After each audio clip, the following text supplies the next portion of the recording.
Brett McKay here, and welcome to another edition of the AOM podcast, which since 2008 has featured conversations with the world's best authors, thinkers, and leaders that glean their edifying, life-improving insights without the fluff and filler. The AOM podcast is just one part of the McKay mission to help individuals practice timeless virtues through thought, word, and deed. Also, be sure to explore our articles in artofmanliness.com, read the deeper dives we do in our Substack newsletter at dyingbreed.net, and turn our content into real-world action by joining the Strenuous Life program at strenuouslife.com.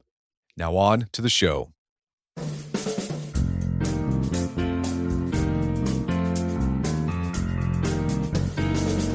Courage is one of our most prized and celebrated virtues, but once you really start exploring it, the nature of courage is surprisingly hard to pin down. Here to help us explore the fascinating complications of courage is William Ian Miller, a historian, professor of law, and the author of The Mystery of Courage. Today on the show, Bill explains how centuries of philosophers, soldiers, and storytellers have approached courage and the hard-to-answer questions its manifestations raise. We discuss why courage has long been ranked among the highest virtues, the relationship between fear and courage, the fuzzy line between courage and cowardice, the association of courage and manhood, whether or not courage is domain-specific, the difference between offensive and defensive courage, whether martyrs are courageous, whether deeds with evil ends are courageous, how fear, shame, and honor shape brave action, and more. After the show's over, check out our show notes at aom.is/courage.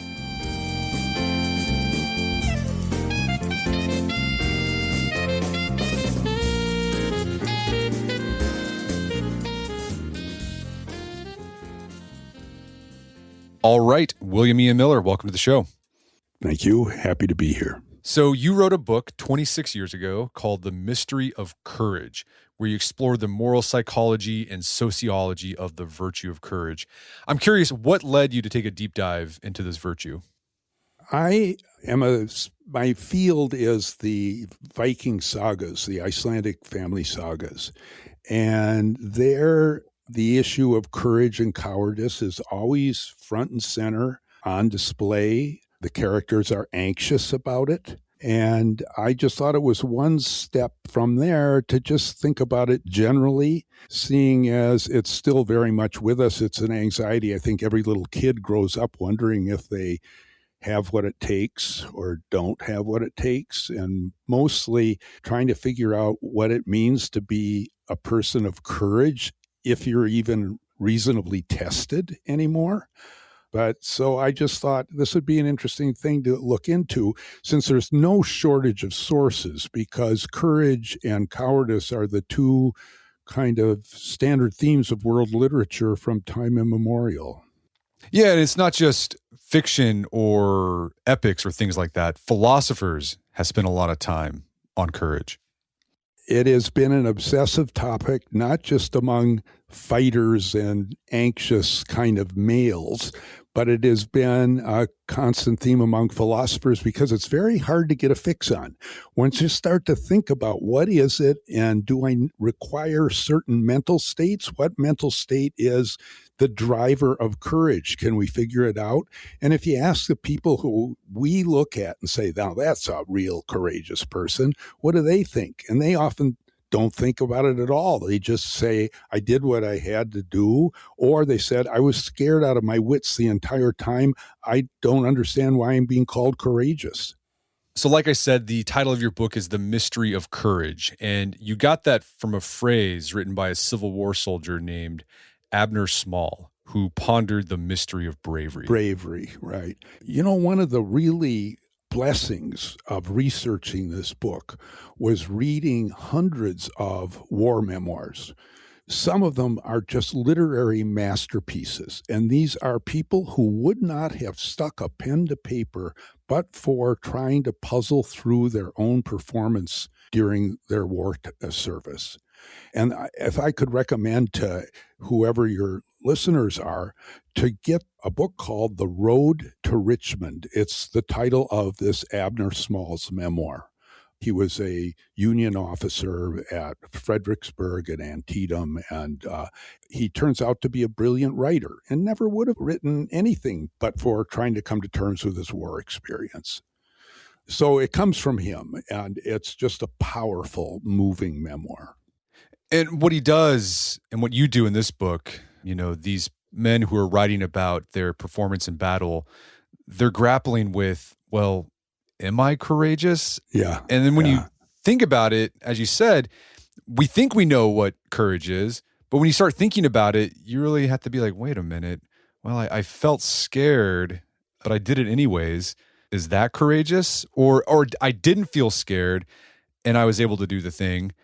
I mean, it's... Yeah. Are you supposed to feel the fear and then overcome it? Or are you supposed to get rid of the fear and not feel it at all? And nobody thinks, if you think of a person who does objectively what would have been a dangerous thing and succeeds at it, but had no clue, was too stupid to know that there was anything dangerous about it, we don't think they're courageous. They didn't have any temptation to flee. They weren't under any stress because they were too stupid to discern the risk. We don't want to give it to just the stupid person who just kind of luckily does the right thing. So that you want some idea that you are in the zone of danger, right? There's no way that courage doesn't have a complicated waltz or dance with fear. But how? I mean, is fear supposed to sit on the sidelines, or are you supposed to just do a little kind of cha-cha with it? Or what are you supposed to do? Well, how's the fear supposed to be managed? You also begin the book with this example that showcases how, once you think about courage, it's like, what is this exactly? And the example is this. It's the description of a good coward. Yeah. What can the good coward tell us about the mystery of courage? Yeah, here is this. When you start reading these memoirs, you just run into these wonderful storytellers. Here is a guy writing about his Civil War experience about 30 years after the fact. And he describes a man in his unit whom he calls the good coward. He didn't think he was a good coward when he was in the war with this guy. He thought of him as just a plain old coward. But now in reflecting on him 30 years later, he thinks that he might have been, in fact, the most courageous of it all. Here's what he did. He lines up for every battle, and once the bullets start flying and the guy next to him takes a hit, he turns and runs. He's ashamed. He comes back to camp maybe a day or two later, is miserable. He does all the grunt work for everyone. He's trying to make amends for everyone. And then the next battle, he runs away again. But every time he lines up, takes his steps forward until the guy next to him gets crunched, he manages to steel himself to do it the next time. So the guy who wrote this up, a guy named Robert Burdett, says, now that I think about it, he might have been the most courageous of us all. Us young guys, we were just all hell-bent for leather. We never thought about it at all. This guy had to overcome the most monstrous demons to line up each time and think he was going to do it this time. And yet he showed up again, suffered all the opprobrium that his mates gave him. It turned out, though, that a lot of the mates just understood him, that he was making a good effort and were kind to him. There's a sense that the author was not kind to him and is now making amends by writing this memoir 30 years later.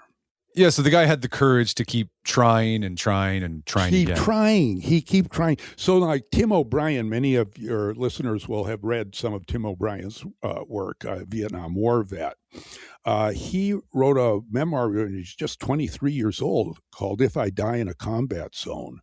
And the whole book is a desperate attempt to figure out what courage is and whether he managed okay and to come up with a theory that would describe to make it possible for him to have delivered at least reasonably well. I mean, what he describes, he comes up with a theory. He was terrorized the whole time. He would just feel his stomach caved in. He would just feel sick with nausea, panic, terror. And he said, I just knew I didn't deliver then, but I promised I would do better the next time. And so what he comes up with a theory is of averaging your performances over time. Some days you'll have it. Some days you won't. And in the great epics, like the Homeric epics and stuff like that, battles never lasted even one day. They lasted an hour or so before one side turned and ran. So the efforts that you had to muster up were every spring to get it together once or twice to deliver. But imagine yourself when the most hellish of all wars, World War One. Imagine yourself in a battle that in some places on the Western Front lasted 4 years. You were under constant shelling and sniping for 4 years. Well, then nobody makes it. Everybody finally runs out of courage. They go crazy. You note that in the earliest discussions of courage from ancient philosophers, it was either placed first among virtues or no lower than third among the four cardinal virtues. Yeah. Why has courage always been ranked so highly?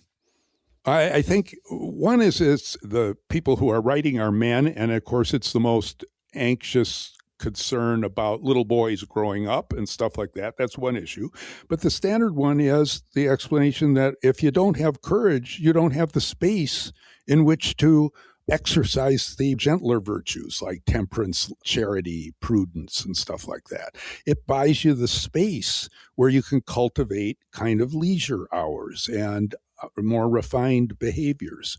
You can think of it as the spiny outer shell of love. Can you imagine saying you love somebody and you won't go into a burning house to try and get them out? What does love mean without a certain amount of courage?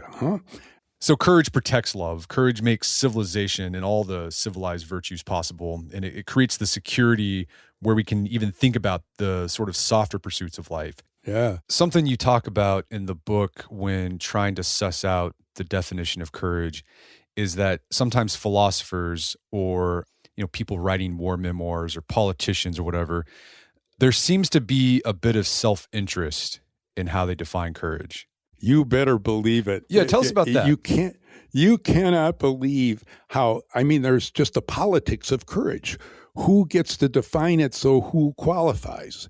Well, in the old regime, of course, women couldn't even, it was all the words for courage were the word for man. Virtue, vir, andre, in Greek for men. Even in Hebrew, the word for man is the word for courage. But it was only allowed to upper class men too, and not to slaves or to workers or to lower class men. So you have like definitions that are always kind of, let's say, favoring one group as against another. And so people fight over what is courage to get themselves to qualify. There's a big debate right from the start, although the philosopher Nietzsche made it into a big deal, but it's right there from the very start in the first writings about courage, is whether the most proper courage is displayed on offense, that is in the charge, or whether it's displayed on defense, that is taking crap and not running. And as we moved into modern warfare, where battles lasted months, taking it and not cracking became more the defining way of describing courage.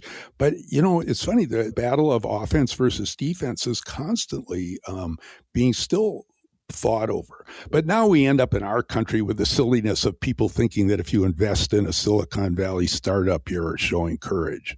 That's a move. Everybody's trying to claim it for their own behaviors. And some of them are just downright laughable. Yeah, there's a lot to unpack there. So there's often been a class divide with courage. So you have the upper class guys who are like, these lower class guys, they're just brutes, they're thugs, and, it's just the mean streets that made them tough. But that's not the same thing as courage. And then you got the lower class guys who are like, look at these effete rich guys, these officer guys, think so highly of themselves, but they're actually really soft, and they're going to be cowards when the stuff actually hits the fan. And you just generally have different types of men, each claiming that courage belongs to people who are like them. And we might popularly think of courage as belonging to a certain type. But the interesting thing you see in war histories is that you couldn't always tell from the type who was going to be courageous. Yeah. You know what? My dad was in heavy combat in World War II, saw a lot of action in the Pacific. He was the most, let's say, non-martial human being on the planet. He was not into sports. He was just a sweet, decent man. And it turned out he was a good soldier. he turned into a creditable soldier. He got 2 Bronze Stars for certain rescue missions he went on. It's funny, one of the things that is a frequent theme in a lot of the Civil War memoirs and in the World War I memoirs is that there was no predicting from social background or employment who would actually be the good soldiers. And sometimes it was the accountant and not the barroom brawler. And in fact, the letters home from soldiers always love to note any time one of these street thugs or barroom brawler types cowered and ran. When, they probably cowered and ran no more than anybody else did, but the other soldiers like to note that when they did. But one of the things that the unit commanders kind of constantly refer to is how surprised they are at who delivers and who doesn't, that there's no kind of predicting, or because of people have good days and bad days, of counting on a person who basically is pretty good delivering all the time, or counting on a person who's pretty not good not delivering sometimes. I mean, in this idea of offensive versus defensive courage, you make the point that as warfare changed from ancient warfare, where, like you said, a battle might last maybe an hour. You did the charge. It was kind of a shoving match. And so you needed that offensive courage. But then as war changed to mechanized warfare, and you had to just trench in and just endure, we started valorizing the courage of defense, of endurance. Of endurance. But I still think we still hold in high regard that offensive courage. Yes, we do. I would recommend people to read Tim O'Brien's little memoir, If I Die in a Combat Zone, because he says, the charge, that's the thing. That's pure courage. But then he just, like, day in and day out, he's just starting to think, it can't be just that, but it still holds this kind of emblem for us of I think ultimately the real kind of just basic original conception of courage is you facing off against another guy whose eyes you can look into. Modern warfare, you never see the eyes of your enemy except in the rarest circumstances, and usually only when they're prisoners. The eyes who are watching you and judging you in modern warfare are your mate's eyes. And it's different when you're matching up courage against something else. You talk about how Aristotle, when he was, trying to figure out what courage is, he thought that courage requires higher reasoning and practical wisdom. Right. So here's another example of, kind of hoity-toity philosopher guy, maybe using a little bit of self-interest to define courage. Right. You're suspicious of that rendering of courage, or seem to be suspicious of that rendering of courage. Well, I'm suspicious because the philosophers are always making, unless you bring reason to the fray and know exactly when you should expend your courage only for valued goals and get it the cost-benefit analysis exactly right, you're just being, either an insensate dumbbell like a Celt in Aristotle's view, or a ferocious lion who is just all fury. They want to bring reason and certain kinds of, let's say, mental refinements into the arena. And I am always suspicious of that. And Tim O'Brien, again, has another wonderful example. There's a dying Marine out in the mud, and somebody hollers for a medic, and in heavy firefighting, this medic runs out and ministers to this dying Marine, holding up a plasma bag, an ideal target. So when he comes back, O'Brien says, a manifest action of courage, and actually a useless action because the poor guy was dead anyway or going to die. And just a noble act, but also just doing his duty. And the medic just says, well, I don't know, somebody hollered medic and I just guess I ran. So Tim O'Brien is kind of upset with the lack of kind of intellectualizing of the demand made on this medic. Like you said, you researched and wrote about the Icelandic sagas. Yeah. I don't imagine those Vikings really intellectualizing courage all that much. Well, there's standard interesting little discussions about when you pick your moments to fight and when you eat crap and just sit back and wait. And they have a saying that says, only the slave avenges himself immediately, but the coward never does. What that saying is meant to do is saying, you do not waste the opportunity to have the ball in your court to make the next move, to take revenge. You don't waste it by hitting back right away. You make the other side stew, wondering when you're going to hit back. But eventually you have to hit back or you become a coward. In that world, forgiveness is very hard to make into a virtue because it looks so much like cowardice. But managing your time between when you take the crap and then when you avenge it is your time to make the other side a nervous wreck. And so, there's all these kind of complicated, they talk about it. They talk about, don't be a hothead. Don't hit back, eat that one. And they have a kind of a standard rule that if you avenge every offense, you have a very short life. Sometimes you just shrug your shoulders and say it's not worth responding to. So it sounds like the Vikings did have a bit of Aristotelian practical wisdom. They had a ton, I think much more than the philosophers nowadays do, because they lived in that world. They truly bore the risks. And they're very smart about it. It's very interesting in those societies as to what constitutes fair play. Are you supposed to give your opponent a fair chance? Notice in Hamlet, our probably most famous revenge story, Hamlet comes up behind Claudius and he's praying. And Claudius doesn't know Hamlet's behind him with his knife pulled to stab him in the back. But Hamlet hears he's praying and thought, oh no, if I kill him now, his soul goes to heaven. Hamlet wants to make sure his uncle goes to hell. But he shows not even the least bit of moral problem in stabbing him in the back. So the point is, you take your revenge, you don't have to offer fair odds. Yeah, this reminds me of this idea of fairness. It reminds me of, I think of Odysseus and Achilles. Yes. So sometimes Odysseus gets kind of portrayed as like the not courageous guy because he's wily and he's sneaky. But he did some courageous things. Oh, he sure did. He sure did.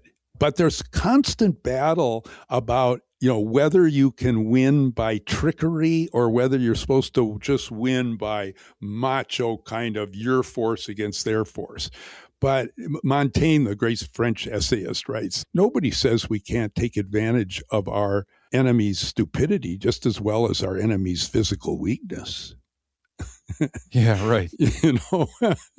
And since 90% of warfare is about trying to fool the other side as to what your alignments are, how many troops you have, which units they are, and so on and so forth. So trickery is just part of the game too. Oftentimes when we think about, okay, is this person courageous? We typically talk about, well, if you're courageous, you'll be courageous across all domains. Yeah, and that's just not true. It's not true. Yeah, I've seen that in my own life. In my own life, there's certain domains where I feel like I'm pretty courageous, but then there are other ones where I'm not. And I grew up in Green Bay, Wisconsin, and I went to a working class high school, and there are the tough guys, and then there are the little, weenies like me. And the tough guys turned out to be remarkably generous and letting me alone because there was one or two domains in which I showed less fear than they did. And it was in drag racing for some strange reason. So I was willing to crash a car and die before they were. And so they cut me slack in other domains where I was not very, where I was just a downright coward, like in barroom brawls or something like that. And they were actually kind of generous in their attributions.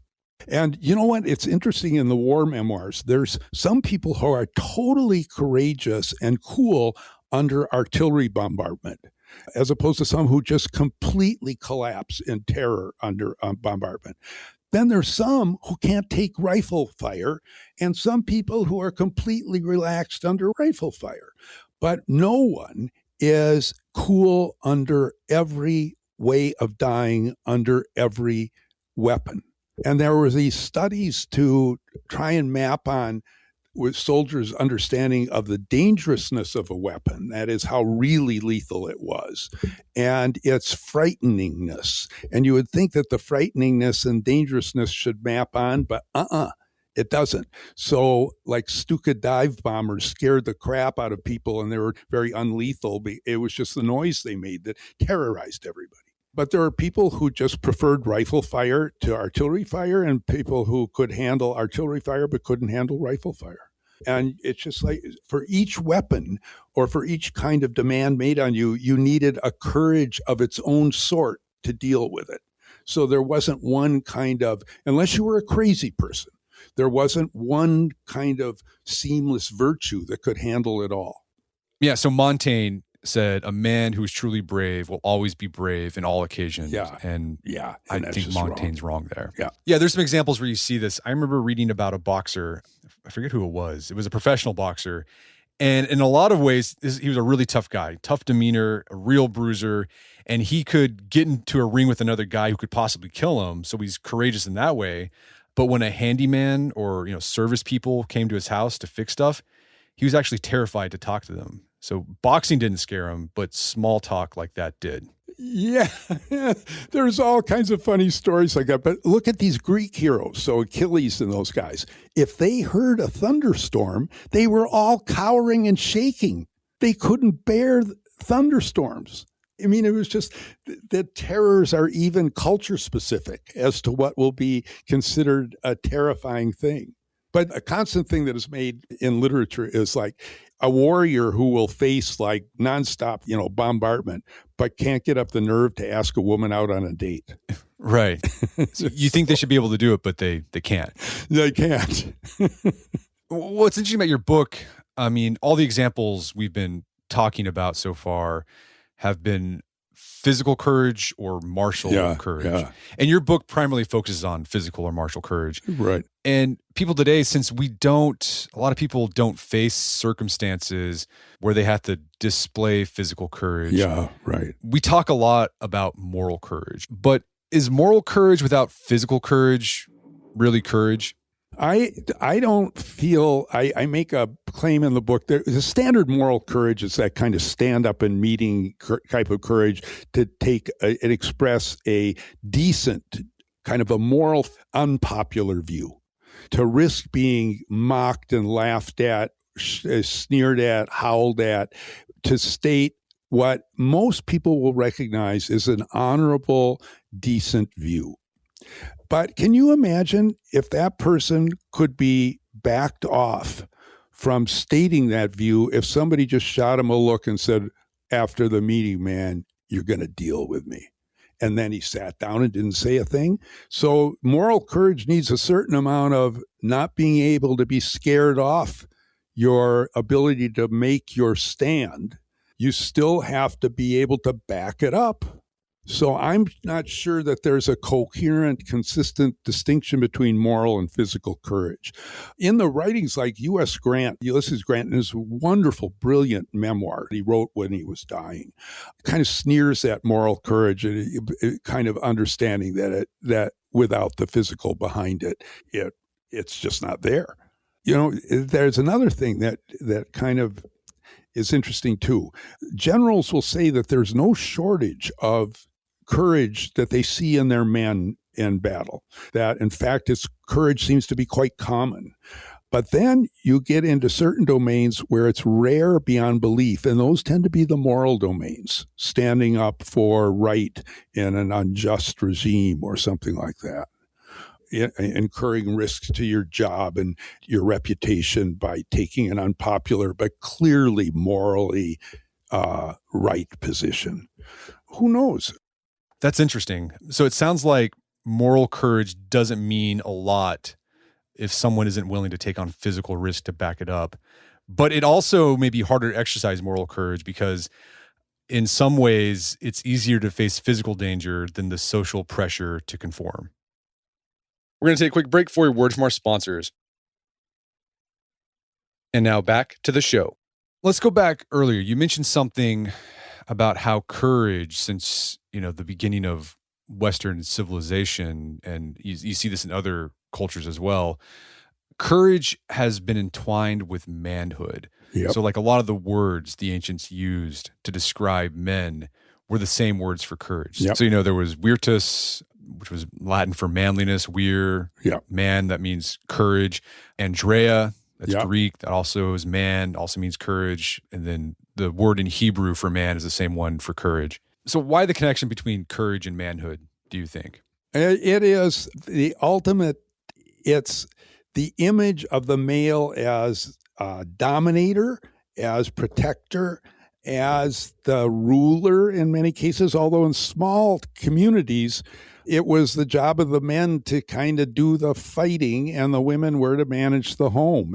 So part of it is constructing an entire ideology of training men up to be tougher than they were likely to be in the interests of the defense of family and the community.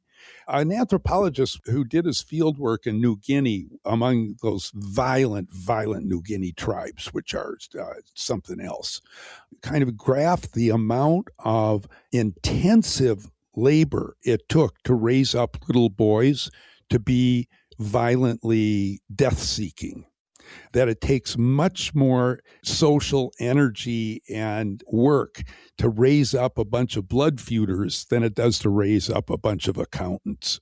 So it's not like it's not labor intensive from a child rearing point of view. And then you might ask yourself, who does the child rearing? In the sagas, it's the women. So the women are the ones who inculcate those manly virtues. I think they might cynically think, this is a wonderful way to handle our men. We make them able to protect us, and we make them able to get knocked off. I mean, you even see this with the Spartans, right? So the Spartan mothers were famous for telling their sons or their husbands, either come back on your shield or carrying it. It's like, it might be interesting actually, who invents this male ideology? Is it men or is it women? And there's all kinds of cultures in the North African kind of Berber and Arabic cultures. It's the women who keep score of how the men are doing in their feuds and fights. And they compose mocking songs of the losers. And in the sagas, the women taunt their men for backing down from a fight or for not taking revenge. You call this, women keeping score about how men are doing in the courage department. You call it the female gaze. Yeah. I mean, we see this. I mean, you talk about we see sort of this female gaze in African cultures and then also with the Icelandic Vikings. Yeah. But you also saw this in World War I, the women, keep in check on the courage of the men. So there were women in World War I, what they would do if they saw some guy who was fighting age and he wasn't out there in the battlefield, they would get a feather and put it on him. Yeah, hand him a white feather. They would go around the streets of London handing any male they saw in civilian dress who was a warrior age a white feather. And then, of course, that was the women were out there shaming the men. In the memoirs of among the many, some of the guys who are just home on leave and badly wounded will get white feathers. I mean, that's when the women are making a mistake, right? Yeah, so this is interesting. So this idea, men valorizing courage, your interesting point here, or interesting argument, is that maybe the women are the ones who inculcated this culture of courage. They certainly, it wasn't a case where the women are sitting back and saying, oh, the men and their crazy views of courage. The women were the ones who are inculcating it into the little kids in many of these cultures and who are wholeheartedly behind it. And I think it's interesting, this whole idea of courage being entwined with masculinity or manhood. I think a lot of us in the 21st century might think, oh, we're over that. We're more enlightened. But I still think there's a vestige of it in men today. I mean, I think, if you call a guy a coward or a chicken, they're going to be like, oh, wait a minute here. We got to step outside. We're going to take care of this. Yeah, you can't. It's still the worst insults. I mean, and just think of how much growing up as a little boy, the day-to-day just playing were often courage contests. Who could jump off the highest, wall or the roof, or who could go steal strawberries from Mrs. Jones? They were all tests of undertaking risk. And once you showed yourself able to do that, you only bought yourself a little bit of space. For that day, you weren't a weenie. But then the next day, there'd be some little test, like a boxing match or a wrestling match or something like that. Yeah, with masculinity or manhood, the rent's due every day. The rent's due every day. One law student said that the horrors of men, the anxiety of men in the sex act, where men have, if they fail, it's obvious to the woman. Yeah. So maybe it's that is the deepest core anxiety. I'm saying this tongue in cheek, but it's certainly one of the core anxieties about manhood. Something that's interesting to observe with the genderedness of courage is that even though courage has traditionally been associated with masculinity, women can be courageous too. And something you talk about is that women have historically been associated with the defensive side of courage. Yeah. So taking the pain of childbirth, enduring hardship. People have often said that women are actually better than men at defensiveness courage. But it's still not typically part of a woman's self-identity. Like for a man, being called a coward is one of the worst insults. Yeah. But if you call a woman a chicken, they're probably not going to be that offended or want to fight you over it. That's right. So I think we've explored some of the cultural ideas around courage, and it's muddled and it's kind of like, what's going on there? Yeah. But let's return to something we were talking about at the very beginning of our conversation and get more into the psychology of courage and its relationship to fear.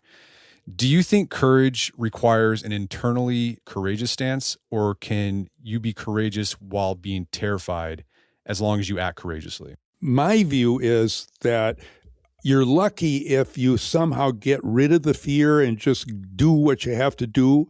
But are you going to think that anybody is even, I would think somebody would be more courageous who is just overcome with fear, who still manages, in spite of it, to do what needs to be done. One of the things that's very interesting in a lot of these war memoirs from manifestly brave guys who were decorated, there was no doubt about them delivering under fire. Many of them do not understand why they got the medal, other than that they just somehow managed to do something. They don't know how they did it.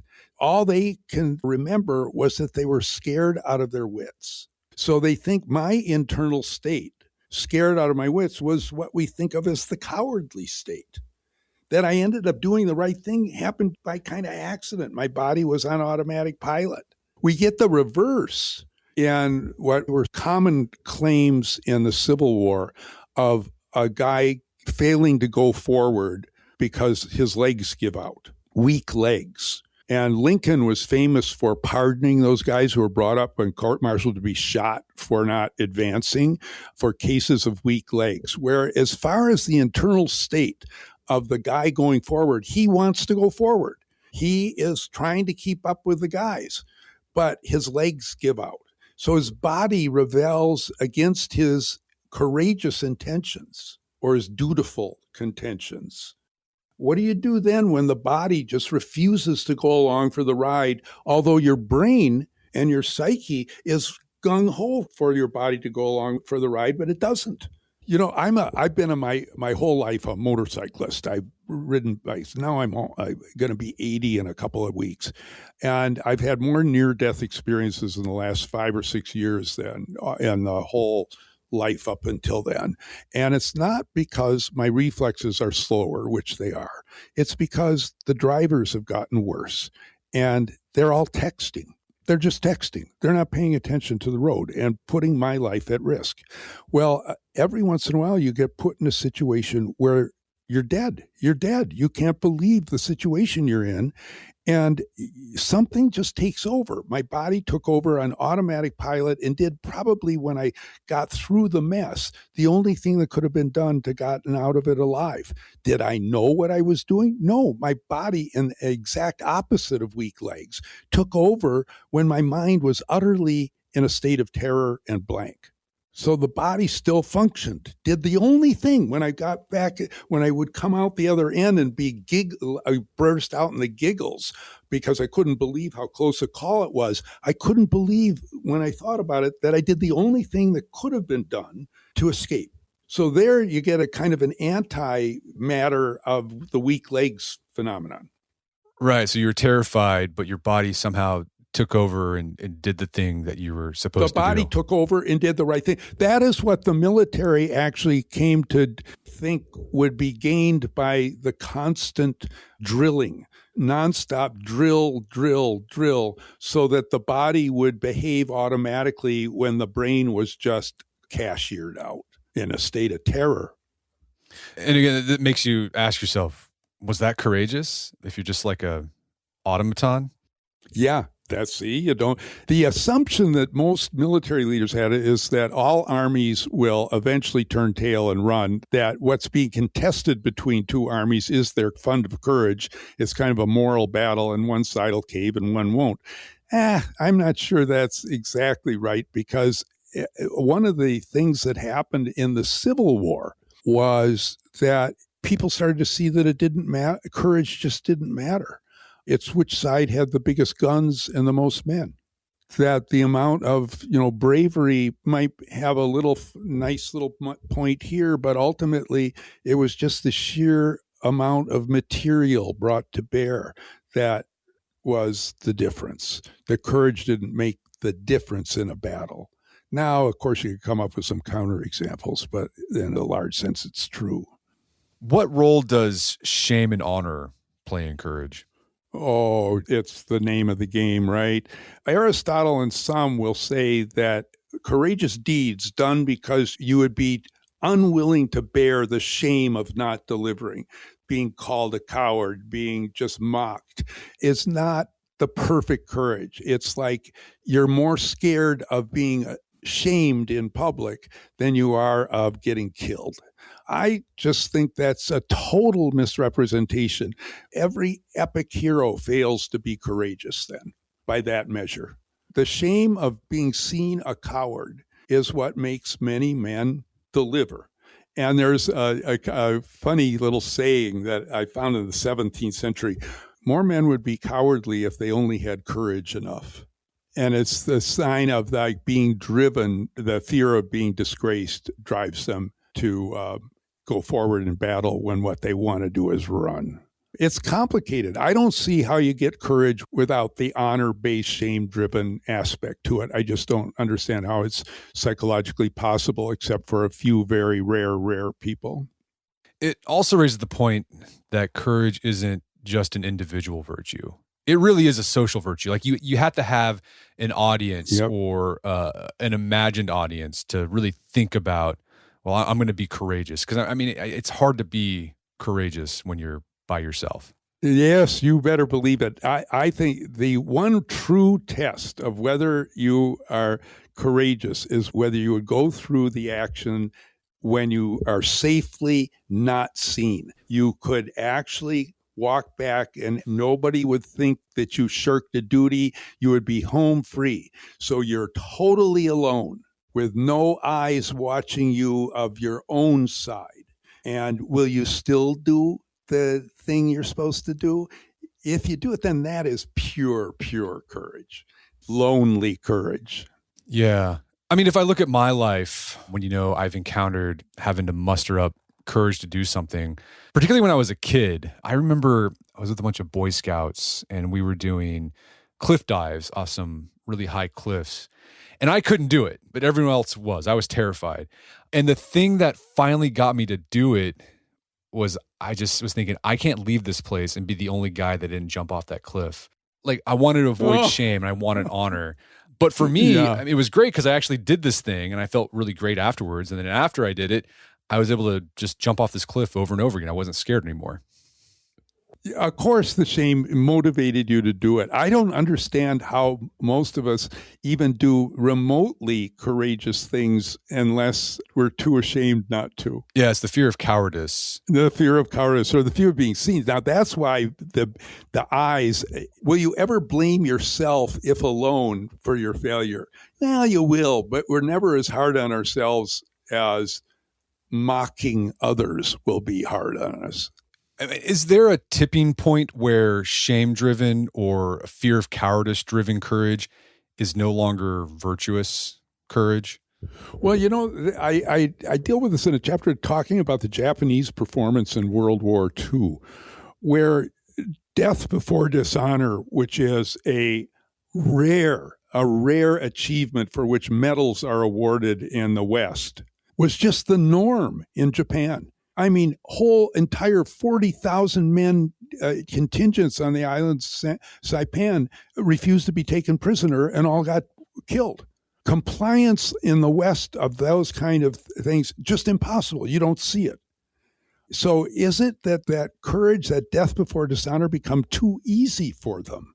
You wonder the cultural pressure to conform, the cultural shaming culture so powerful that everybody suicided. Is it a virtue then? Oh God, imagine the peer pressure in the Japanese culture. Ooh, doesn't mean they didn't make great soldiers. Man, oh man, did they make great soldiers. But you wonder if the virtue, it didn't become too easy for them. The problem, a very difficult problem when you see discussions of suicide, people will say, oh, that was cowardly. Whereas people who say that, I think, are wondering whether they would have the nerve to do it. Yeah, that reminds me of Bill Maher, the talk show host. Yeah. He got into a lot of hot water right after 9/11 when he said it took courage for the terrorists to fly a plane into a building. Yeah. And I remember when I heard that, I was thinking about, well, yeah, I couldn't do that.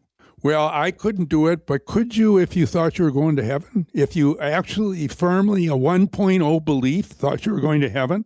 So I always wonder whether the courage of, let's say, a suicide bomber is indeed, same with the early Christian martyrs. If you think that you're guaranteed and really believe it without any doubt, although I wonder if martyrdom isn't because you do doubt and you want to prove that you're punishing yourself for doubting. But if you really don't doubt, then you're just doing the rational thing in your rating of values and payouts.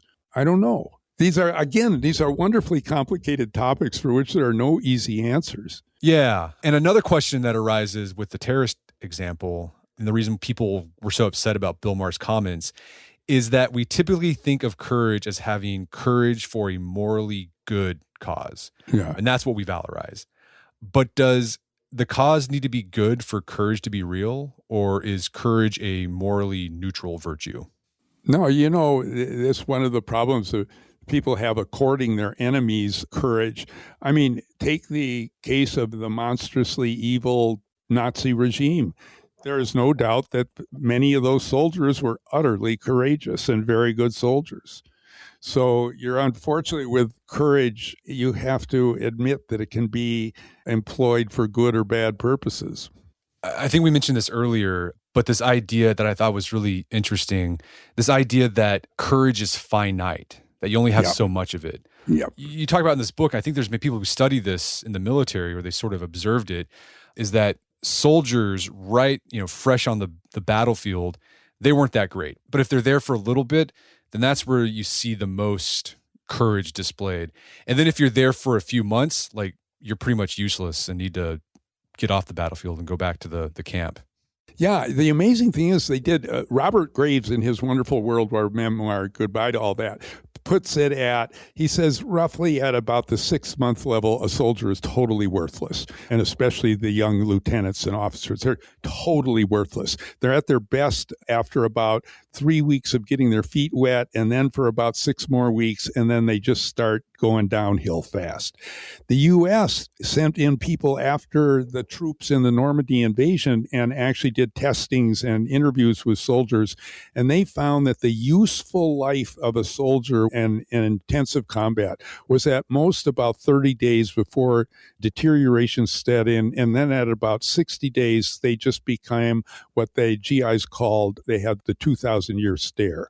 That is, they just became zombied. So you had under incessant combat, courage levels were just 6 months was about it. In some cases, if they're pulled out of lines and given rest, soldiers could make it maybe 10 months, and that was about it.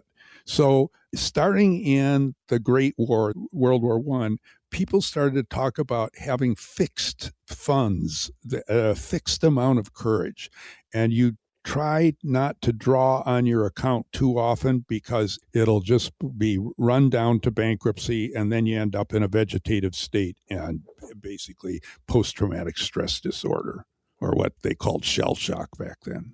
I mean, here's another thing that muddles the moral calculus of courage, and you talk about this in the book. It's the factors of intelligence, expertise, and experience. It's just like, who's tougher? Who's the person who has more courage?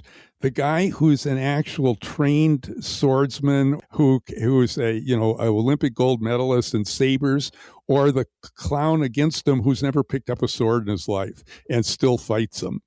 I mean, who's more courageous? The guy with skill, his courage isn't even brought into play. I suppose it was brought into play during the period when he was learning how to be a good fencer. But skilled people get their courage devalued. Think about the people who do defanging bombs. Obviously, they are trained to do it, but the risk level is so high that just a fly landing on their finger or something like that could detonate the charge.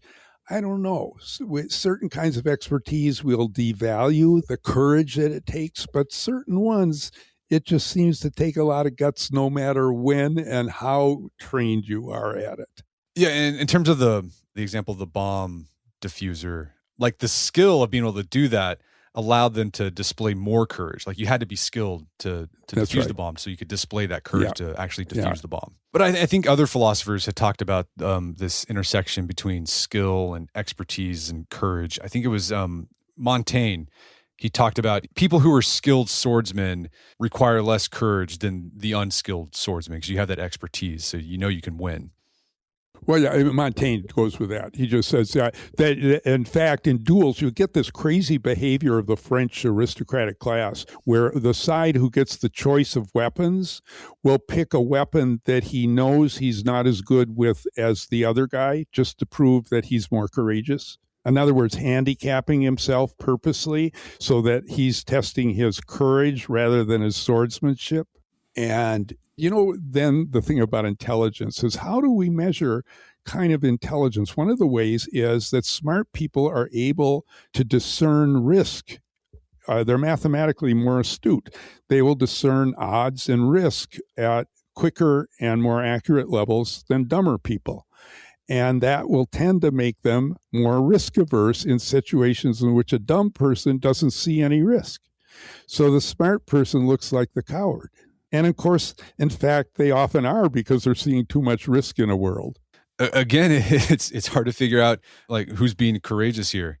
Again and again, it's that mystery of courage. Yeah.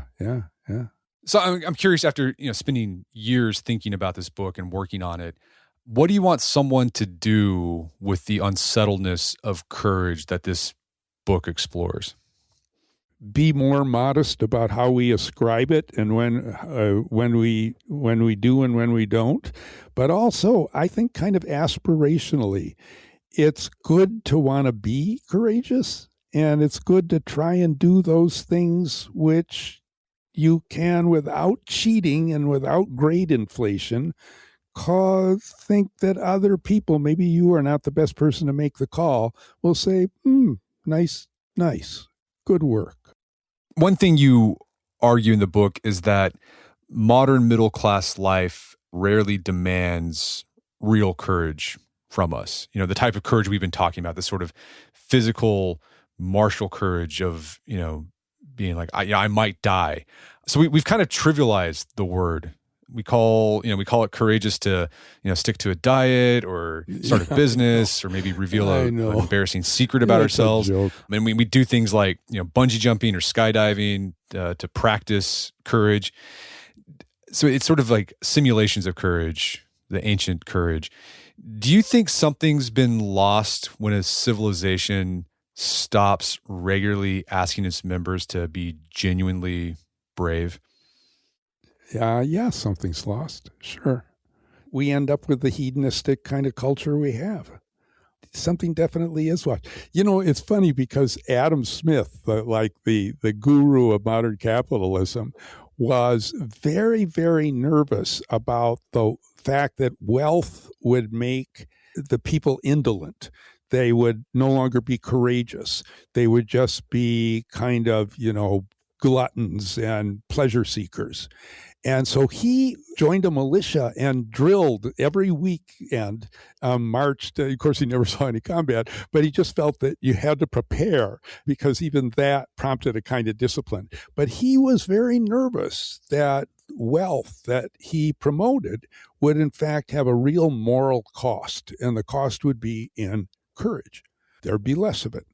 And so you get all this kind of, extreme sports and stuff like that, where people are desperate to find situations where they can increase the risk levels in their life, but still pretty safe risk levels. There's not somebody sitting behind a loophole shooting at you, right?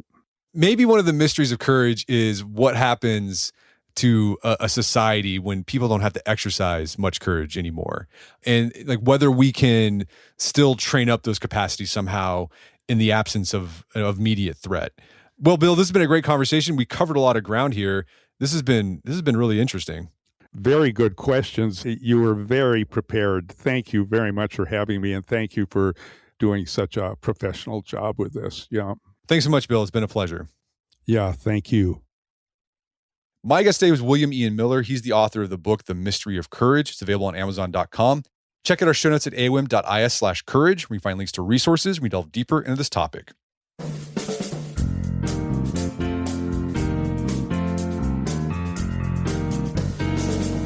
Well, that wraps up another edition of the AWIM podcast. If you haven't done so already, I'd appreciate it if you take 1 minute to give us a review on the podcast player that you use. And if you've done that already, thank you.